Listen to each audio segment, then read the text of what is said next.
Hello and welcome to my retro watches. This is the final episode of the Seiko 6139 chronograph movement rebuild.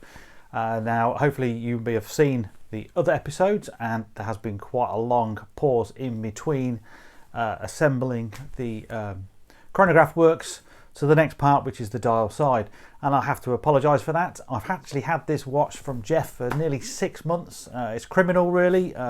Projects never take me that long, but just one thing and another, and coronavirus hit as well, which didn't help, and here we are ready now to rebuild. I've had a few little issues as well, which I'll show you along the way, that I've been trying to solve with my own little strange ways of solving problems. So hopefully you're going to enjoy this one. We're going to build the calendar works back on, and then fit the dial and fit the hands. The hands are quite important on how to fit these.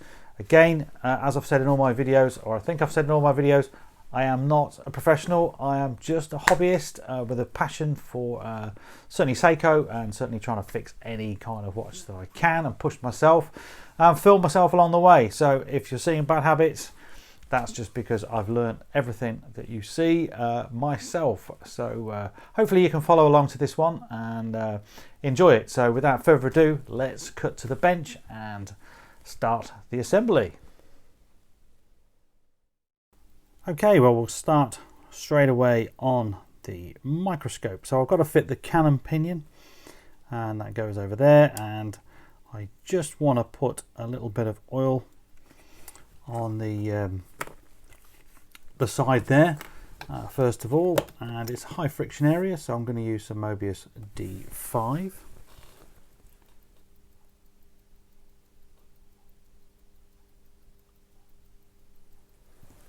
So I just put a bit on the side, and then I like to put a little bit of 9010 just at the base. Now this isn't in the manual, but I just tend to find that sometimes if you've got a little bit of a tight cannon pinion, if you lubricate there, it does help later on if the crown's quite stiff when you're twisting, because it'll alleviate some of that. So I'm just going to fit the cannon pinion now, and of course you've got to be extra careful because we have the chronograph wheel pivot, which you can't really see, but it's sticking up and it protrudes quite high on this, and because it does that, you can easily knock it, and we don't want to be knocking anything right now. To see if I can get some of it in focus, just see the top of it there, and of course there's the cannon pinion all nice and snug.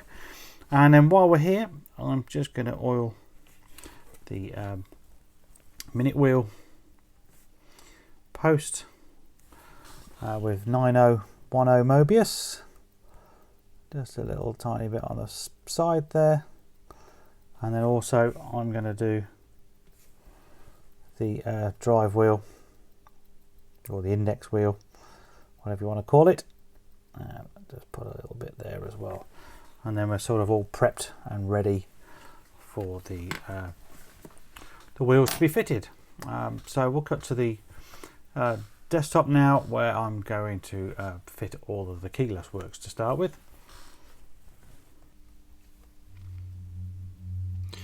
So let's fit the keyless works, and we're going to start quite simply with the clutch. I'm going to drop that in there, and the thing is with the 6139 is the calendar works is quite similar, if not exactly the same, as a Seiko 6119. So if you've worked on any of those, then your luck's in, because it's not too difficult.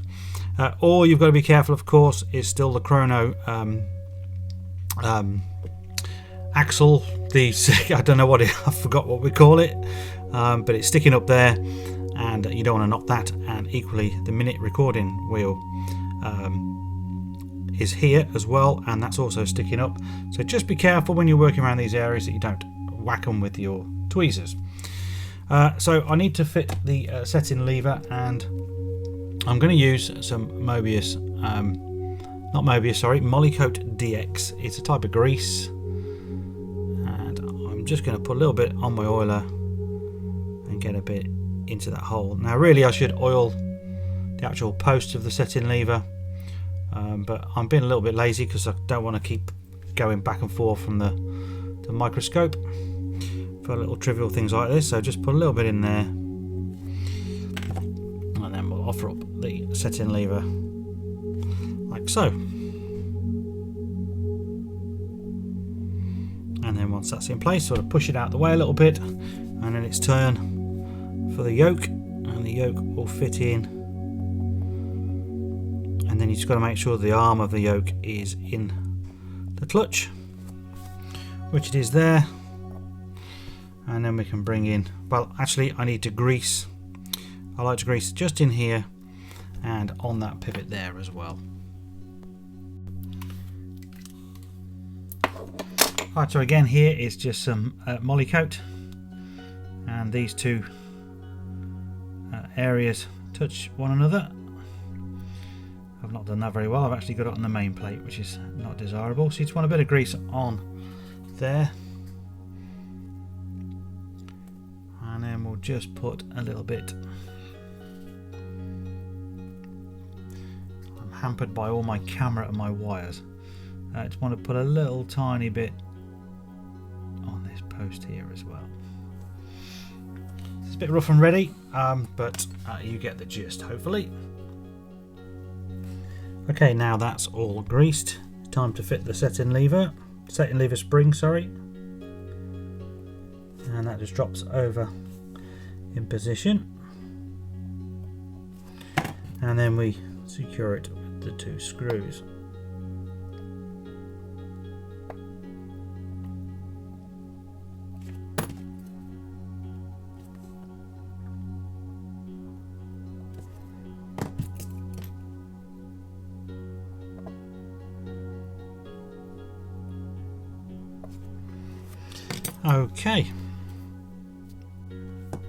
Okay, I've now fitted the crown, just pushed that straight in, and the stem, and as you can see that works fine. So it's now turn to fit this, which is the quick set, or part of the quick set for the the day wheel, and that just fits on like so, and it's secured by a screw here.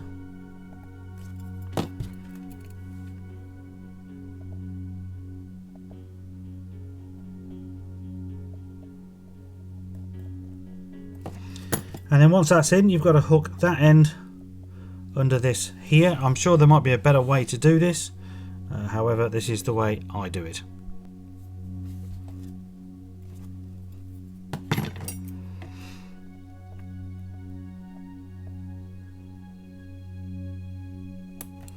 Like so. So once it's hooked underneath, you should be able to test this. Sometimes it comes out the movement holder, so it might be worth really me having some finger cuts on this hand, but I haven't at the moment, because you then can... Oh, I was going to... Right.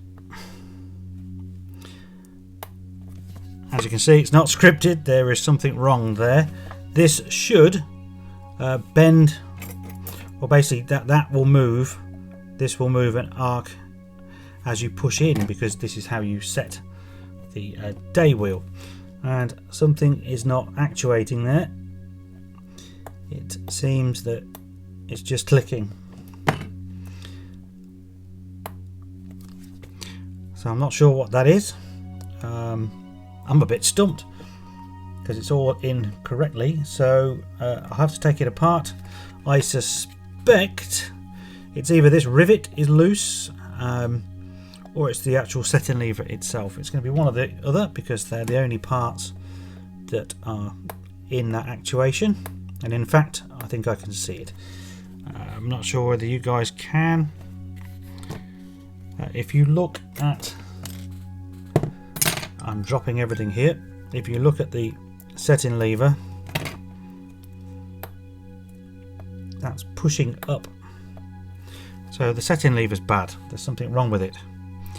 So I'll fish it out, I'll have a look. I do have a spare, because Jeff did send a spare movement. It was missing quite a few parts, but it isn't missing the setting lever.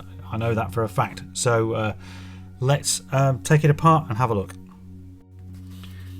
Right, so here we are looking at the setting lever on the scope, and already, funny enough, the grease that I've just put on there has turned a nasty brown colour, which would indicate that it's still collecting a bit of rust. But nevertheless, look at this little post here. So this is the bit that goes inside, and this is actually the bit that you press at the top from the other side of the movement if you want to take the crown and stem out.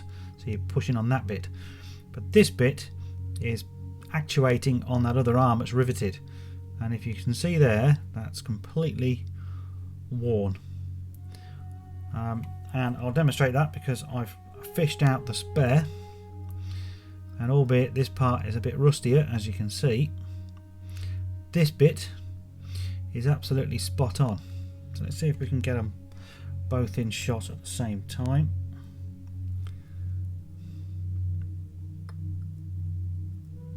Whoops. So yeah, now they're too close together.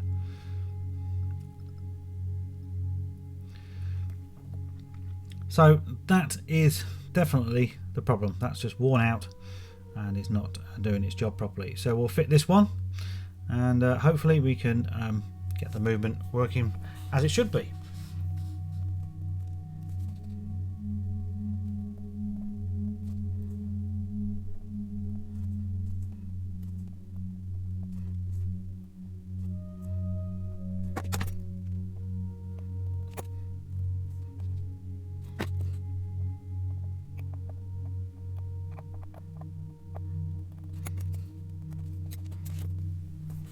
So now that's fitted, it's the moment of truth. So was I right? Yes, there we go. So now you can see that that's actuating, and I'll show you what that does in just a short while. But for now, we'll progress with the build. So I'm just going to drop in the index wheel here, and then the minute wheel.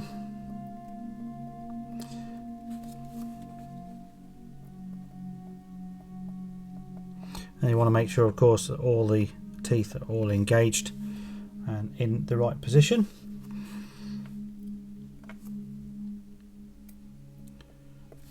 I'll drop that one on, and the little nylon wheel.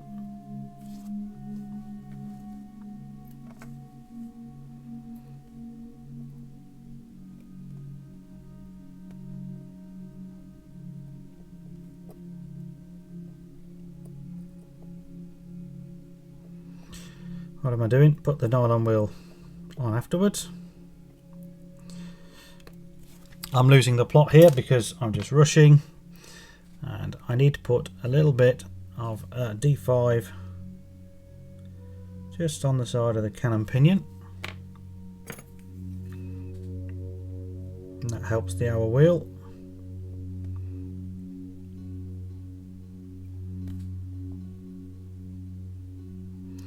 Now I can fit the nylon one. And once you're happy with all of those, we have to fit the little bridge or the cover for the minute wheel.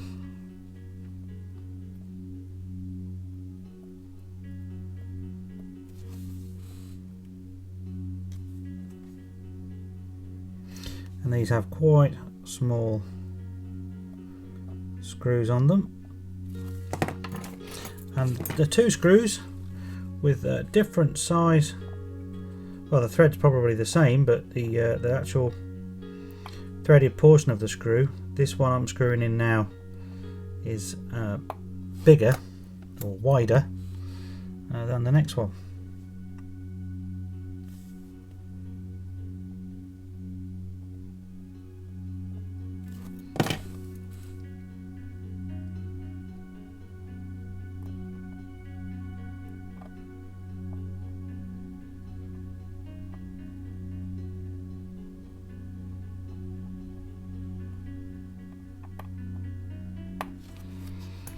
Okay, there we go. So that's secure.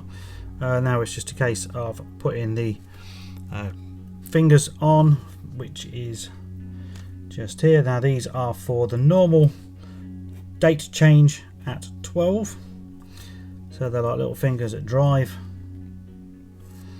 the calendar wheels. So that goes on there. It has one post that sticks up, the other two posts go down. There's a side, the other side has got two posts on, and then when you offer this one up, you need to make sure that that single post is between those two bits there, and that it's in its correct position, and that is held on by a screw.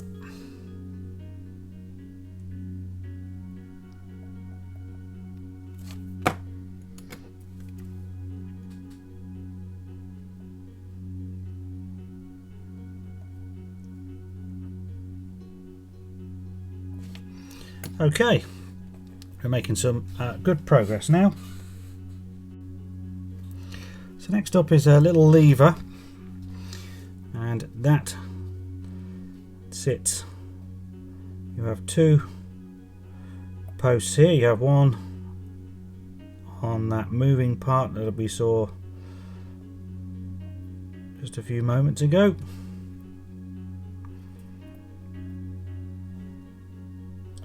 There, I was having a bit of trouble lining that up.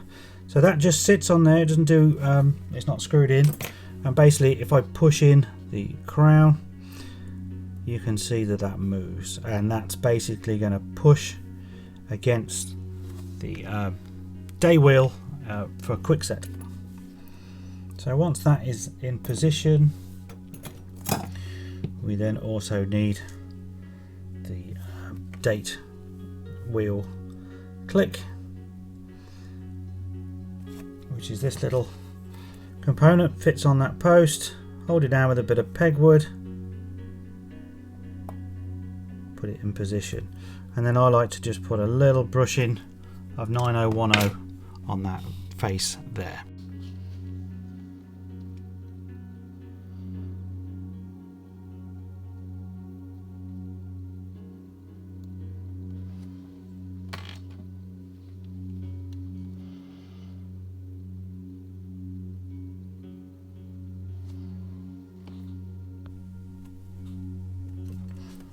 Now it's the date wheel, disc, ring, whatever you'd want to call it, and it's best just to get that in position, and I like to just hold it gently, get my tweezers in the hole on the click and pull that up so it engages like so, and then as long as you don't touch anything, it's not going to spring out, and at that point it's all held in place by a cover plate.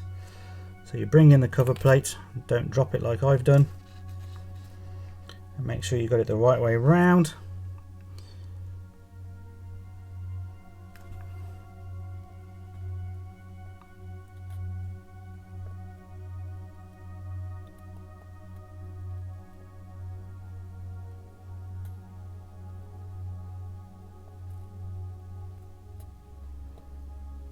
And then once you're happy it's in position, because basically you've got the minute recording wheel pivot sticking up there, so you've got to make sure that's through the hole. But once you are happy, it's 4 screws.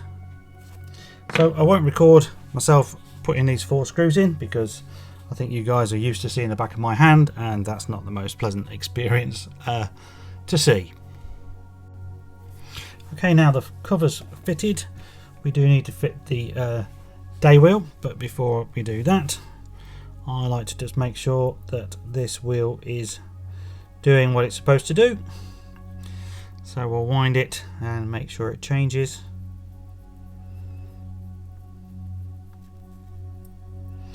Which it does. And then we'll check the quick set, which is just pushing it in.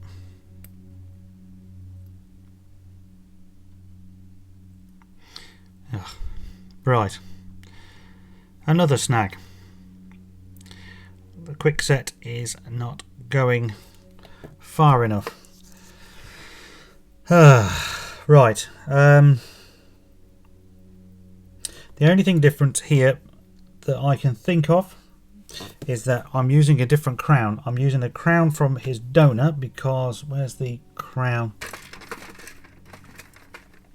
from the original? What, here it is. Right, so if you remember, if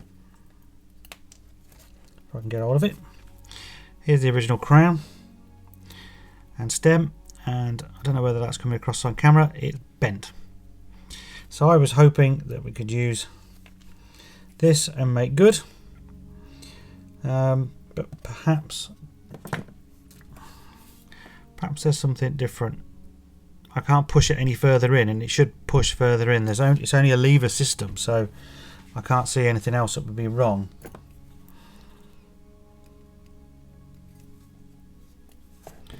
So I'll release that one and fit the bent one.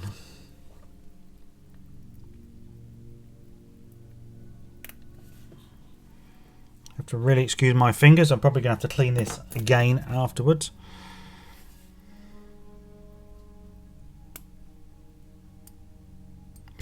Right, there we go. Yeah. So this stem at least has got a bit more length in it and is obviously the right one for the watch. So sadly the donor cannot be used, which means I've got to find a seal if I can't change that, if I can't take that one off there, and try and straighten it as well, which is no mean feat. I don't like trying to straighten these things because I ain't all that good at it. However, let's soldier on. So we'll pretend that never happened. This watch really wants to fight me, and we'll put the day wheel on. Right, okay, I've orientated it with the crown this way, and there's a reason for that, because this here is a spring, and that spring drives the day wheel, which has a gear. That's probably not focusing. Has a gear on the bottom. So I place this on, and I'm looking then through those holes. I get an old oiler and I just push it up. That one didn't work.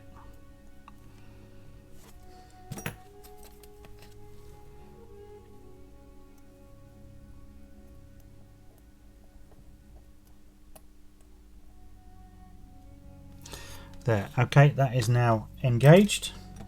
Now before you do anything else, you then got to fit the C-clip and make sure that the chamfered side is facing down and not up. It always feels a bit counterintuitive, but the counter side goes down because that enables you to lever it back off if you ever need to service it again. So there we are. So the date wheel is on, and we can have the same procedure now of checking that once again, and that should just go with a harder push, he says, and that's not really working either. Damn it. Right, I'm all out of ideas.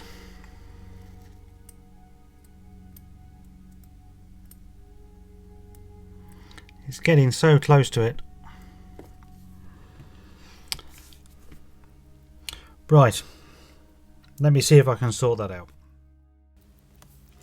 Oh, here we are, and it's 24 hours later, and I've been racking my brains while I was at work today trying to figure out what might be the cause of the date disc not working. I had seen this problem before, but it's in the midst of time now and I can't remember what I did to solve it.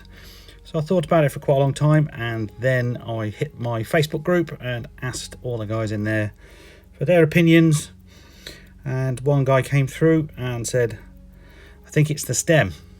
And to be fair, I'd actually thought it possibly would be the stem, but the only way to find out would be to test such a thing, because if you remember, we've already had a problem with the stem, and the actual one that came with the watch, which is this one, is bent. So I thought, well, maybe it's the bend, you know, but it doesn't seem to be. The bend doesn't seem to interfere with it. However, I went in my own personal collection. I've got this lovely Seiko from this is a 1969 6309. Sorry, I forgot the it's a 6010, isn't it? That's right. So this is actually from the very first year of production, so it's quite a nice dated watch. So I've taken the stem from that, and here it is, and we're going to put that in there and see if that's going to solve the issue.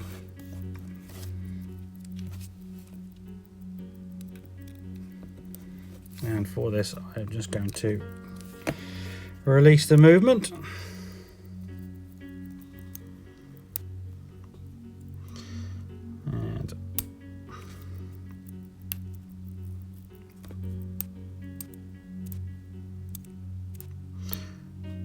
And lo and behold, it does, but it's just locked up again. So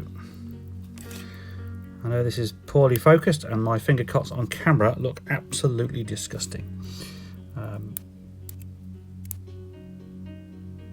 So it's clicking, however, it clicks once and then it's freezing. So in many respects, the problem is solved. It's definitely the stem, but clearly something else is still at play in there.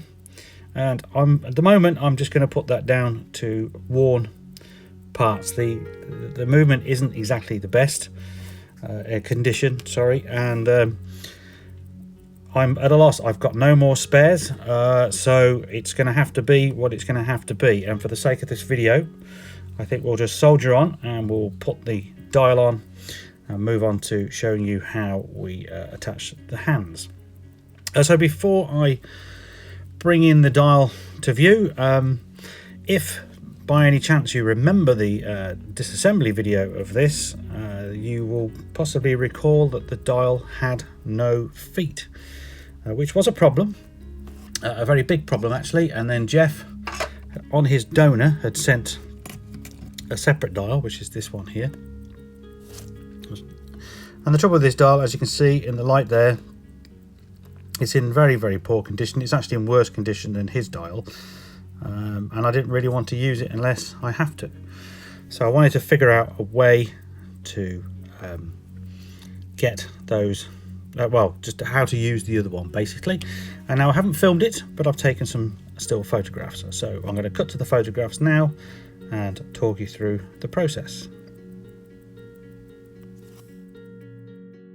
Okay, I started off with these dial feet that you can buy and put them in a pin vise and file down half of each of the bottom so they would actually clear the date ring when fitted, because they could quite easily foul on that and then it wouldn't work properly at all.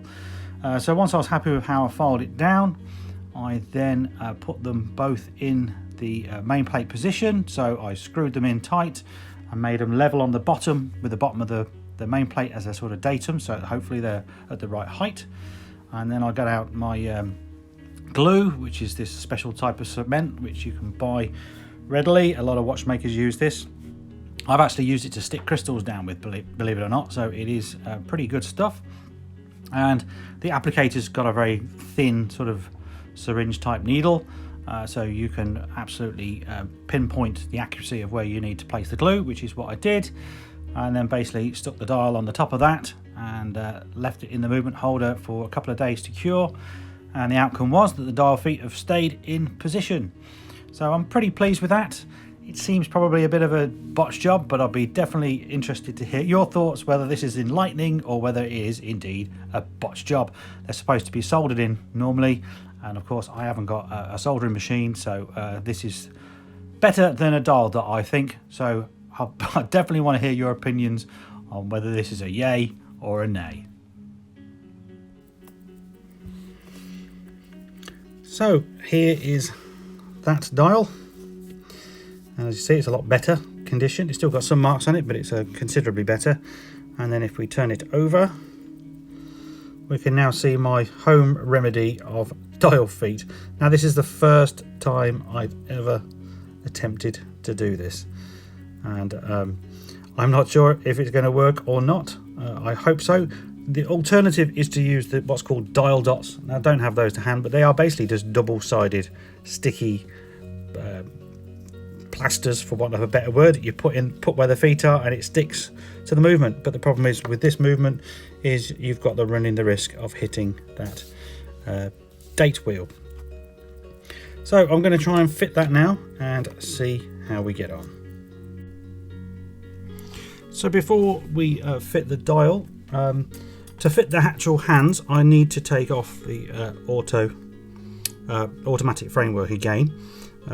This will all become clear a little bit later on when I explain why I have to do this.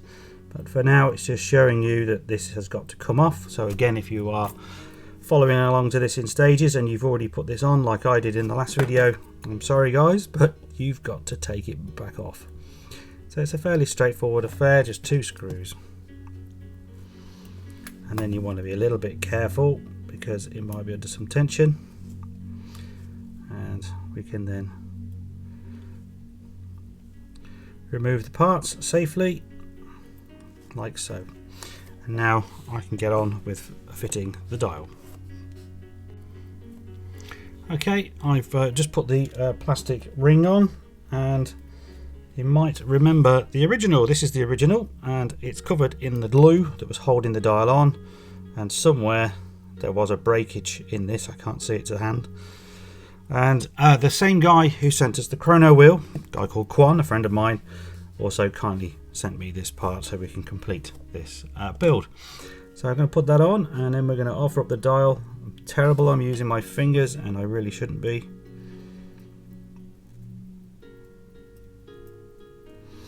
And I just need to make sure that these gaps here and here are visible for where the feet are going to sit.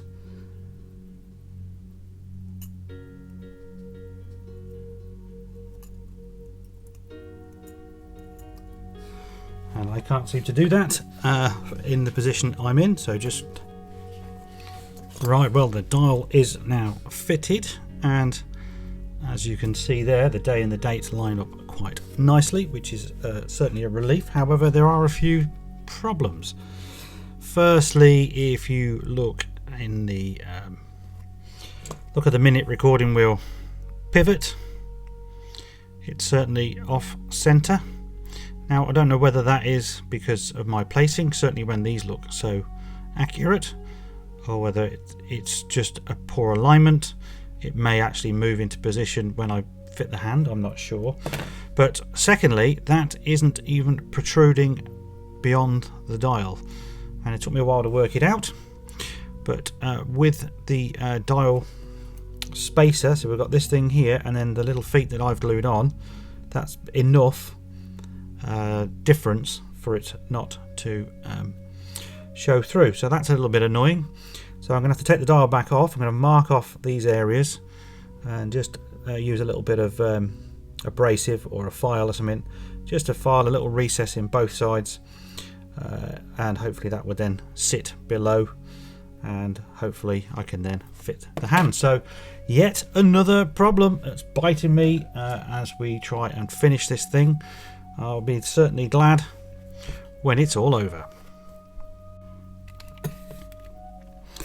Okay, well, we've got a little bit of success, but unfortunately all off camera. So first of all, I've managed to file these little cutouts, as you can see, and the dial is fitting nicely onto the spacer.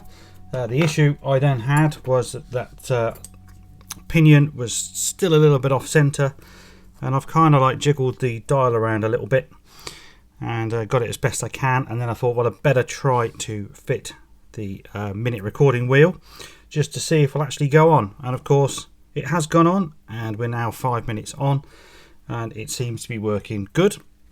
I don't want to sit here for 30 minutes to make sure it does a full rotation. I'm not even sure how it's going to reset yet, but the main thing is it is capable of being fitted, so I will probably leave that in situ.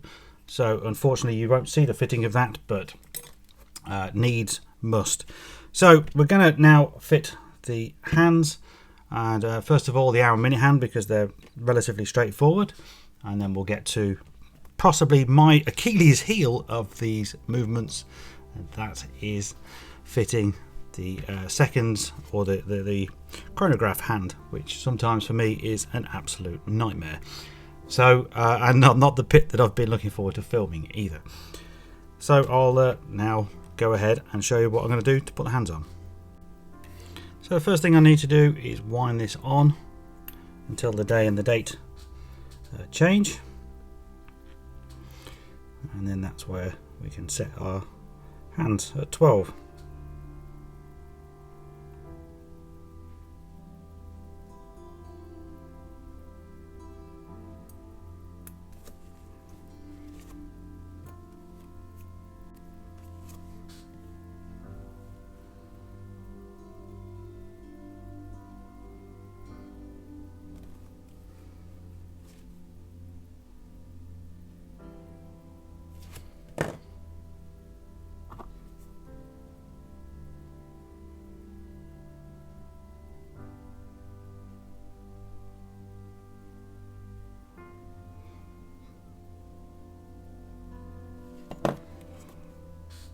You have to be very careful to fit the hour hand, because again you don't want to be catching the chronograph wheel because it's protruding quite high, and I've got this little hand tool here. It's not going to focus, is it? And I've sort of made the hole bigger in the end for these movements just to be sure that I'm definitely clearing the hand. Now I'm just going to have to move that off camera for a moment while I look and make sure that that's on properly. Okay, I'm happy with that, and then it's the minute hand, and you kind of get the idea. We just got to line them up at 12, and I'm not making a good job of this one. We'll line them up on 12 and push them on. Now in fairness, again, I'm finding this a bit easier closer to my eyes than it is at the moment, so if you'll excuse me, I'll just fit that one and you'll come back and we'll discuss the next. Alright, there we go. I'm happy with the hour hand, and I've just moved it at 10 to 2 because we now need to think about the chronograph hand, and to fit the chronograph hand we need one of these. Now this is a special movement holder for the 6139 Seikos, and this comes from Vintage Time Australia, a guy called Adrian, and he 3D prints these and sells them. And it's really good. So you have, because basically, sorry, to set the chronograph hand, you need to set it so that it always returns to 12. And to do that, you need to make sure that you are pressing the reset button. And this replicates the buttons on the watch case itself. You could use the watch case with the crystal off. That is an option. But what it also has is these supports. So it has supports here which you can adjust with an Allen key, and they are basically to support the jewels for the two pivots, because potentially you are pressing quite hard down on the watch, certainly to do that chronograph wheel, and you run the risk of pushing the jewel out if you're not careful. So this is just giving the jewel some support, and that's why we've taken the automatic framework off in order to do that. It's a case of just moving the pushers out and putting the watch into the holder. Now I have a bit of a love-hate relationship with these holders. I never seem to get it in just right. It always looks right until I come to push the buttons. But essentially what we need to do, and it's going to be quite difficult to film, so I will try and explain, is I need to push that, which would start the chronograph. Obviously the chronograph's already running. So then I push it to stop and hold it in, and then press the reset button so the flyback happens, and then keep that pressed in. And whilst you're pressing both of them in, get the hand into position and of course push it on. And what I tend to find is I can push it on and then it'll be 1 minute past or 1 minute 2 or worse, or it looks like it's centered, and then when I press the reset after testing it comes all the way around to 5 or 10 minutes. Sometimes that's because it's not on too tight, and other times it is just basically because I've done it wrong to start with. So I have to confess, as I say, I'm not all that great at it. I haven't done that many. I've even used Rodico before just to hold the hand or make a little barrier to keep the hand away from straying too much, because it's quite fiddly when you're trying to hold the buttons. So I will try and my best to film, but you might just end up seeing my hands. So please bear with me and we'll give it a go. But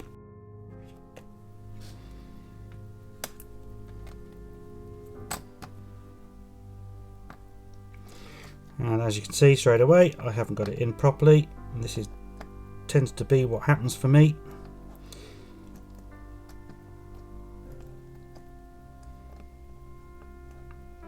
Always seems to be just a little bit loose in the holder. So I click the fly back. I have noticed straight away that I haven't got that one on correctly, so I'll have to deal with that later. The main thing is now is just to try and hold these in whilst trying to pick up the hand, which is proving quite difficult.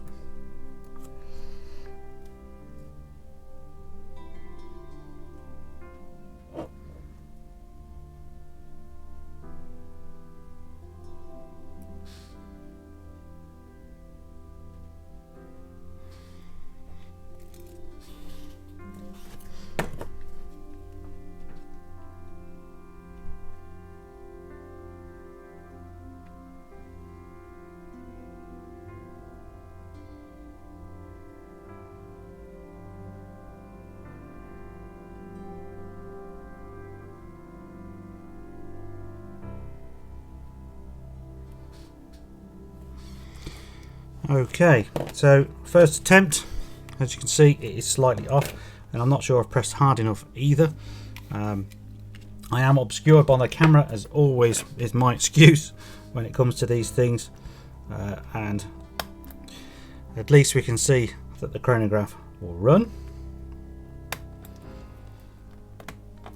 And again, the flyback is proving a little elusive. Yeah, hands nowhere near on strong enough. So I'm not going to keep filming. I'm going to have to tweak these slowly but surely and get them right, and hopefully you will see me in just a moment with them set as best as I can get them. Okay, I think I've got it.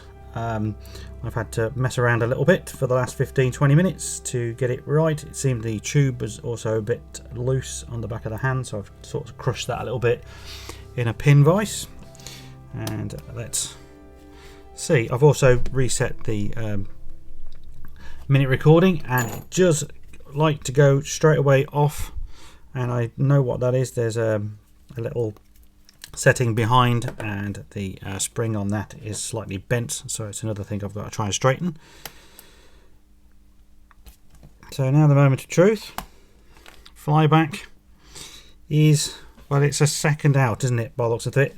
Most of the time it's been going back to 12.